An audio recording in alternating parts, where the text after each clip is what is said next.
This week's Parsha podcast will be a unique one because at the end of the podcast, I will be unveiling a brand new Torch initiative, a project that's very innovative, but it also has a very cool and free giveaway. So make sure you listen all the way to the end. Parshas Lecha begins a two-parsha discussion and description of Abraham, and more specifically, it highlights, it zones in and focuses on Abraham's 10 tests. The Mishnah tells us that Abraham was tested 10 times, and he prevailed, he triumphed in all of them.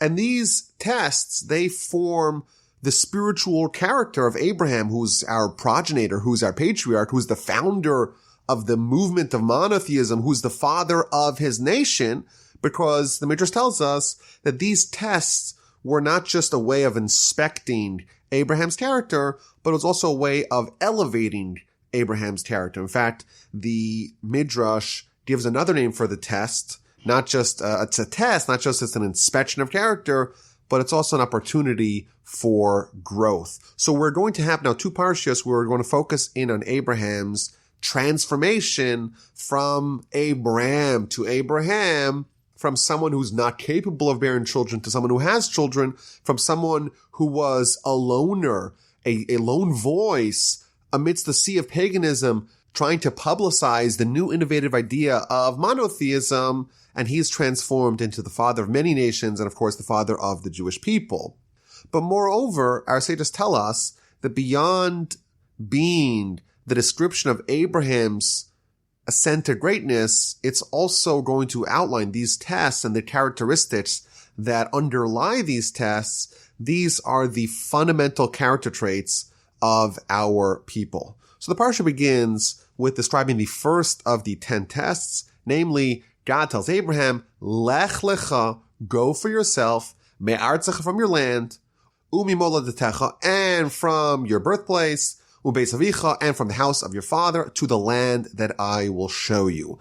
Abraham's ascent to greatness begins with a command to leave his homeland and to go travel to the land that God will show him. And at the end of next week's Parsha, we're going to read about the final test of the 10, and that is when Abraham is instructed to sacrifice his son Isaac in the episode known as the Binding of Isaac. Now, there's an astonishing midrash. The midrash tells us the following observation. Rabbi Levi says, 2 times in the narrative of Abraham, it says the words Lech Lecha, go for yourself. Of course, our Parsha is called Lech Lecha because Abraham is commanded, go for yourself, leave your homeland, and go travel to parts unknown, which eventually is the land of Canaan, the land of Israel. But the Midrash points out that the final of the 10 tests of Abraham also begin with the preamble of Lech Lecha. The verse says, this is in chapter 22 of Genesis, the end of next week's Parsha, God tells Abraham, take your son, your only son, the son that you love, take Isaac, V'lech Lecha, and go for yourself to the land of Moriah and bring him there as a sacrifice on one of the mountains that I will show you. So the Midrash points out this very intriguing overlap between the narrative of test number 1, go leave your homeland, go move to the land of Canaan, and test number 10, go sacrifice Isaac, your firstborn, your beloved son. Both of them have the term Lech Lecha. And then the Midrash says, I don't know which one of these two is greater. Is the first test greater or is the last test greater? I don't know. But ultimately, the Midrash concludes, well, there's evidence because the second test has within it the land of Moriah. Land of Moriah is a reference to the temple, to the holiest place in Judaism. Therefore, I know that the last test is more beloved, it's more special, it's greater than the first test. That is the Midrash in Bereshis Rabbah. Now, obviously, this is very puzzling. You know, if we were to compare any one of us, any reasonable person, we have the test of leaving your homeland and going to move, you're relocating. Maybe it's difficult. Maybe you have to acclimate to your new environment. You have to get to know your new neighbors. It's a challenge. It's difficult. But no one would suggest, no one would entertain the possibility that the first Lech Lecha, the test of leave your homeland, is greater than the last one? You know, the answer of the Midrash makes sense. The last one indeed is greater. The test of going to offer your son as a sacrifice for God, listening to God, even when God tells you something which seems to be so unconscionable. Of course, it's a test only for Abraham. For us, I always advise people, if God tells you to sacrifice your son, don't listen, because you're probably hearing things in your head. But for Abraham, it's a test. And of course, it makes sense that the second test is greater.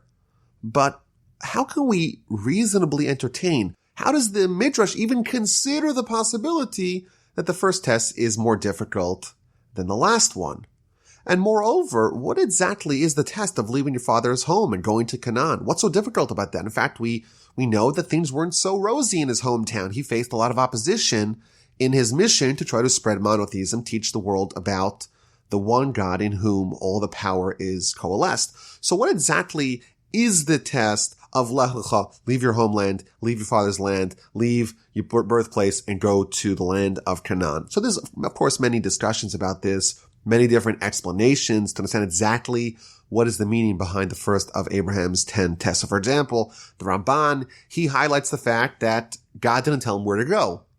God said, depart, but didn't tell him where the destination was. And the whole trip, he was uncertain. Do I stop here? Do I stop there? And it's total reliance on God, almost akin to a blindfolded man getting instructions from the person accompanying him. And each place that they arrive at, is this the place? Is this not the place? And that, of course, demands reliance on God. And that's the test. Of course, that's one of the explanations. And Rashi seems to hint at that as well. I want to suggest another explanation to understand what exactly is the test of the first Lech Lecha and how maybe reasonable people can ponder, can speculate that maybe it's more difficult than the last test. Abraham, in these two parshios, is undergoing a metamorphosis. He's changing. And the first step of this 1,000-mile journey was to leave his household. Although, of course, no one would argue that in absolute terms, what's more difficult? Leaving your household, leaving your father's homeland, leaving the place where you grew up. Is that more difficult? Or is sacrificing your son more difficult? No one would say in absolute terms that leaving your household is more difficult. However, there is a legitimate argument that the first step of that journey is more consequential and perhaps even more difficult than the last one. Our sages tell us, Kol hatchalot kashot. All beginnings are difficult. Whenever you start some big project, the beginning is difficult. Why is the beginning difficult? So I think it's because the beginning, the first step of any journey, it contains the most fundamental transition, the most fundamental switch. When someone alters their trajectory, when someone changes course, when someone says the previous version of me was X, I did this thing, I accepted this practice, I acted in this way, and now this new version of me is going to change that. It's going to break the mold. That represents a psychological shift that's very difficult because, after all, we all have our self-identity. We all have the way we view ourselves, and the way we view ourselves is the way we're most comfortable with. And something which is not me, something which is I'm not that kind of person, for me to do anything that is going to alter how I view myself, that first step that sets me along this path is very difficult. Abraham's told, leave your land. You're no longer associated with the land that you grew up. Leave your birthplace. Leave your father's home. You must abandon your previous identity and adopt a new one. You have to abandon what defines you. You're going to eschew your identity. Distance yourself from your family, from your homeland. You have to deconstruct yourself and recreate yourself anew. And Rashi even tells us that Abram is being hinted at that he's going to get a new name, a brand new identity. You're no longer American. Abandon your land. Abandon your homeland. This is not the childhood that molded you. Abandon your father's household. You're no longer part of this family. Everything that is part of your identity of how you view yourself is going to be altered. That's very difficult. And the first step in that new direction, the new direction of saying you are a new person and you're behaving differently and your identity is entirely different, that is indeed the hardest. And because it's the most consequential, it's the one that's most stridently opposed by the forces like the Yetzer Hara and the Satan, the forces that are engineered to prevent us from changing. With this test, when Abraham's saying, I'm going to abandon who I was previously, adopt a new identity, Abraham is setting into motion all the events that are going to ensue. The Midrash points out something very fascinating. The Lech Lecha journey that started in the beginning of this week's Parsha ended in the 10th test. There's a long, continuous continuum between Lech Lecha A and Lech Lecha B. At age 75, Abraham's told Lech Lecha, leave your household. At age 137, 62 years later, he again is told Lech Lecha. And I think what the Midrash is revealing is that this was not an isolated activities. This was a 62-year journey from the first Lech Lecha to the last. As an aside, maybe we could speculate, God didn't tell Abraham where the ultimate destination was. And like we said, the Ramban said that's part of the test. But maybe we could speculate, according to this Midrash, that really the ultimate destination was not Canaan. It wasn't just the travel, go Lech Lecha and go leave your household and relocate. No, it was change who you are. It began Lech Lecha A, but the ultimate conclusion was not when they arrived and settled in Canaan. It was at Mount Moriah when Abraham was told to offer Isaac as a sacrifice. Why is it so important that Abraham passes this test? What is the rationale to even speculate that it was more valuable than the final test? The beginning is always the hardest. It was the first test. It was very hard. Even in comparison, everyone would agree that sacrificing Isaac, compared to that, it's very trivial. But because of the first step, it culminated in the final step. Once you make that small step, once you start heading in this new direction, you're at the new beginning, and everything else that can come out can only be born out of that first decision that you want to make a small change in your life. In fact, we just went through the high holiday season.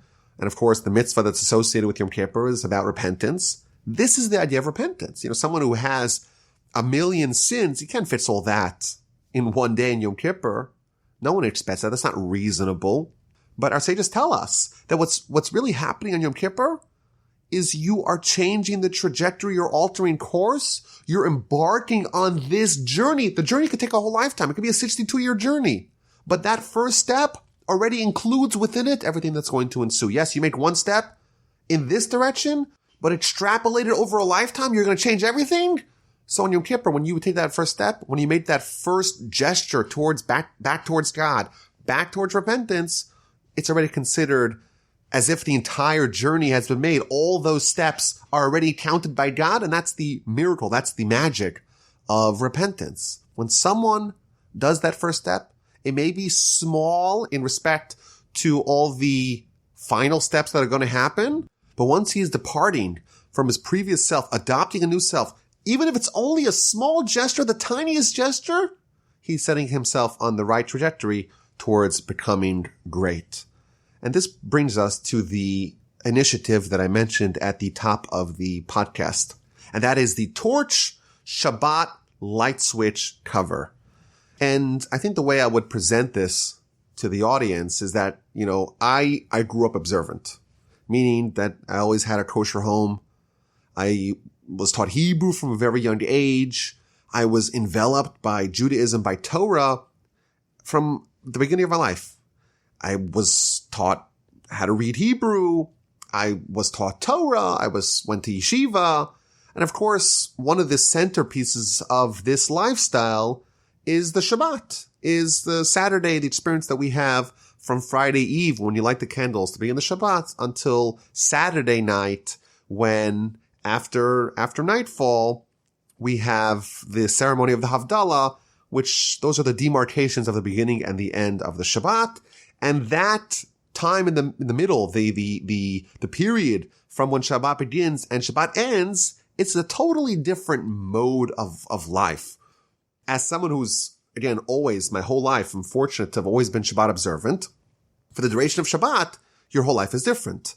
There's all these things that you do specifically and all those things that you don't do specifically. Of course, it's a big subject as to why we do it. We do it to recognize God's dominion and sovereignty over all, to recognize that God created the entire world. But on a practical level, your whole life is different. So we don't have a television in our home, and I didn't grow up with one. But if we did, we'd turn off the television. Today, everyone's got a cell phone.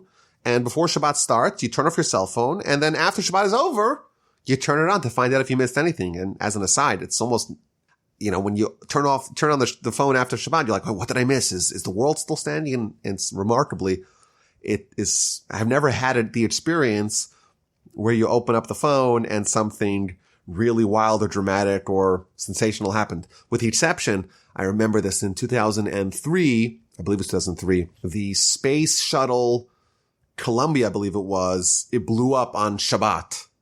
And I remember listening to the radio after Shabbos, and I was like, what? I missed that whole story. And as a kid, of course, you could always, during the World Series, I was like, oh, who won the game? You have to go ask the mail carrier or somebody, find someone to give you that information because the radio's off, TV's off, phone's off, etc. Now, for the Shabbat observant community, there's an entire industry that sprouted up to make Shabbat observance more pleasant. So, for example, I have in my home something called a Shabbat lamp. What is a Shabbat lamp?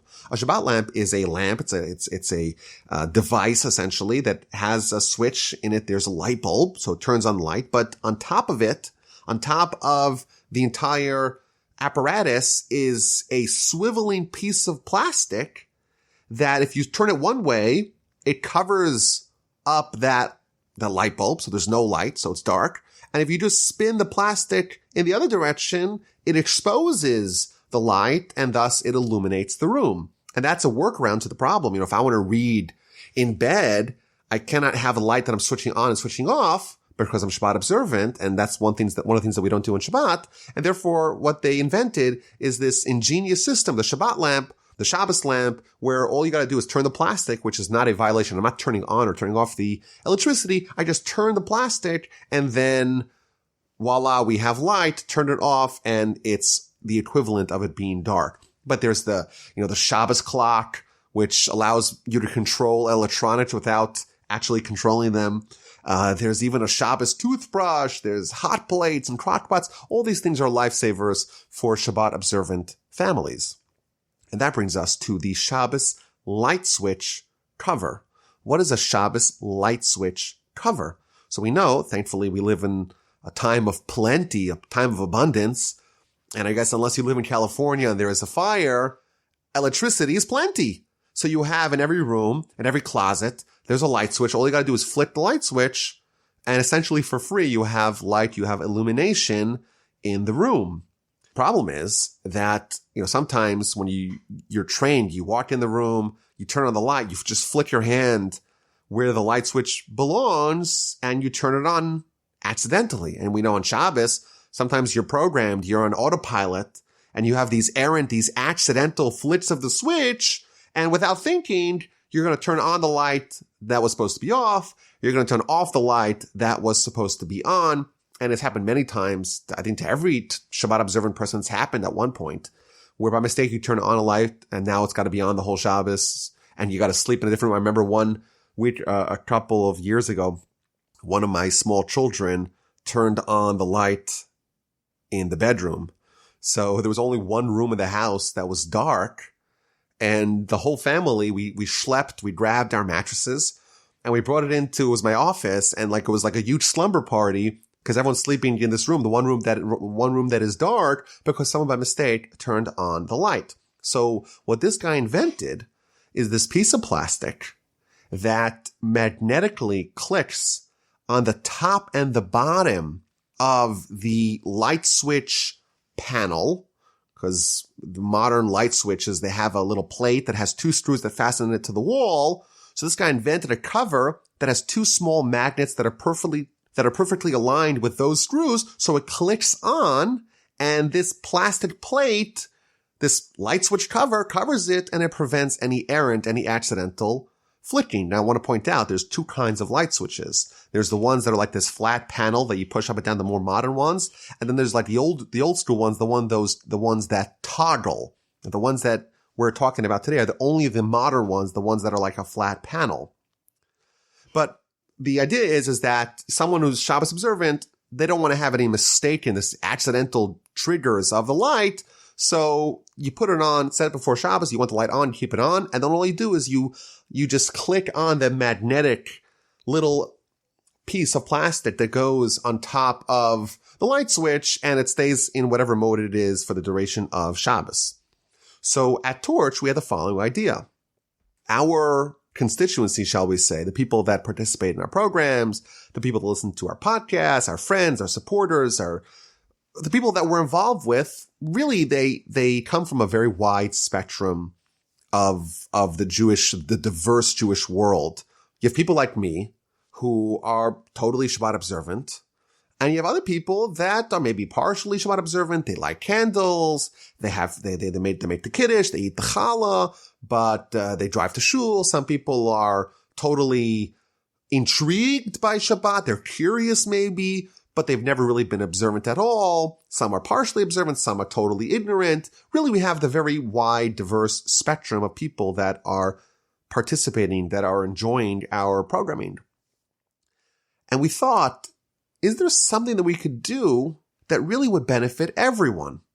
You could have someone who wants to prevent an accidental discharge of the switch, and someone like that will benefit from this light switch cover. In fact, my older brother, he has a shul, he's a rabbi in New Jersey. He told me that in his shul, there was a light switch that was turned on Yom Kippur on this year, and by mistake, someone was walking down the steps and accidentally turned off the light. So for the whole Yom Kippur, they didn't have light in the shul, or maybe only one light was on. I don't know exactly the details.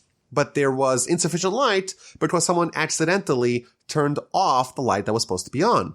So someone like that would benefit from having this light switch cover to make sure that the lights that they want to stay on will stay on.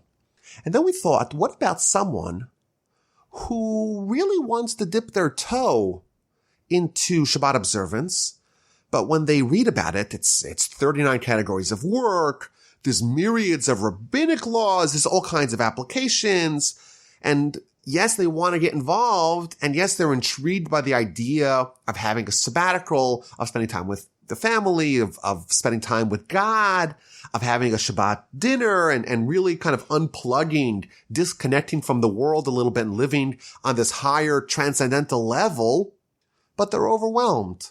Maybe it's too many laws. Maybe it's too complicated for them. They want to do a small gesture. They want to do something. They want to take a small step towards a more robust and meaningful Shabbat. And like we talked about with Abraham, the small step, the first step, it's very important. Even in the grander stream of things, it's small compared to the really, really big things. But the first step is never small, and the first step is never insignificant. So that was our idea.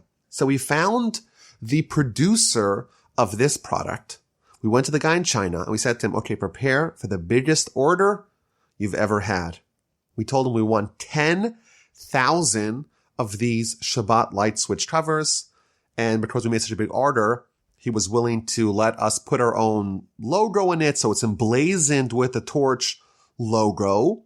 And just last Thursday, so a week ago, we got a whole pallet full of boxes that contain more boxes that contain these light switch covers. And we decided to open it to the world. For people that want to avoid accidentally transgressing the Shabbat, we have them for you. For people that want to have a small token, maybe dedicate one light that they're going to say, this is going to be my Shabbat light. This is going to be my first step into this world of Shabbat observance. Then they have the opportunity to do this, to have this remembrance, to have this sense of gratitude that comes with a Shabbat experience. I actually had a student of mine who told me, says, yes, this would be such a great idea. And even if you really need to trigger that light, let's say you assign, this is going to be my Shabbat, this kitchen light or this dining room light or this light in the office, whatever it is, I'm going to dedicate this to Shabbat. And you know what? If you need to trigger it so bad, said one of my students, you could still remove it. It's just a small piece of plastic that magnetically is fastened to the light switch, but it's still movable. And we're opening it to the world. And as an aside, it took us a while to actually design the package. We fully designed the package ourselves.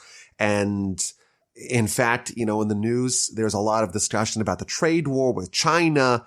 I was thinking that most people don't know anyone that actually paid the tariffs, but your good friends at Torch, we actually paid the tariffs because we imported this from China. And last week for Shabbat, I told my kids to say, I want you to count every single light switch in our house. Every single one of them. Every room, every light, every bathroom, every closet, every one of them, because we're going to have on each and every one of them, we're going to put a light switch cover.